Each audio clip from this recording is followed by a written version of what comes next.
నమస్తే అండి. ఇది మనకి బ్యాంక్ కాలనీ వెనకాల స్ట్రీట్లో పొట్టి శ్రీరాములు వీధిలో ఎన్ని సెంట్లు ఇది? 2.5 సెంట్లలో ఇండివిజువల్ బిల్డింగ్ అండి. ఇది సిమెంట్ రోడ్ అండి. ఇది చాలా బాగుంటుంది.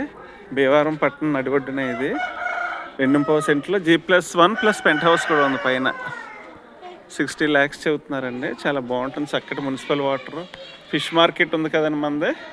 దిర్స్మర్ రోడ్ వెళ్ళి ఫిష్ మార్కెట్ పక్క నుంచే సొందండి. ఇది సిమెంట్ రోడ్లో చక్కటి వీధిలో అండి. 40 feet రోడ్లో సబ్ రోడ్ అండి. ఇది ఒక 7 అడుగుల దారిలో మనకు బళ్ళు అవి పెట్టుకోవచ్చు చక్కగానే. అంతా రెసిడెన్షియల్గా చాలా బాగుంటుంది. అన్నీ అందుబాటులో ఉంటాయండి మనకి భీమవరం నగరానికి. పివిఎస్ఎం గుడికాడ నుంచి fish market, bank colony, Vinayaka నగరం అన్నీ ఇదే లైన్లో ఉన్నాయి. చాలా బ్యూటిఫుల్ ఏరియాలో మనకి ఒక చిన్న ఫ్యామిలీ ఉండడానికి తక్కువ రేట్లో మనం 70 లక్షలు ఇలాంటివి పెట్టలేమండి. సింపుల్లో మనకు ఒక 60 lakhsలో మాట్లాడుకోవచ్చు కూడా మనం. G+1 బిల్డింగ్ అండి, 2.5 సెంట్లో. చాలా బాగుంటుంది. Anybody interested please contact me. Thank you so much.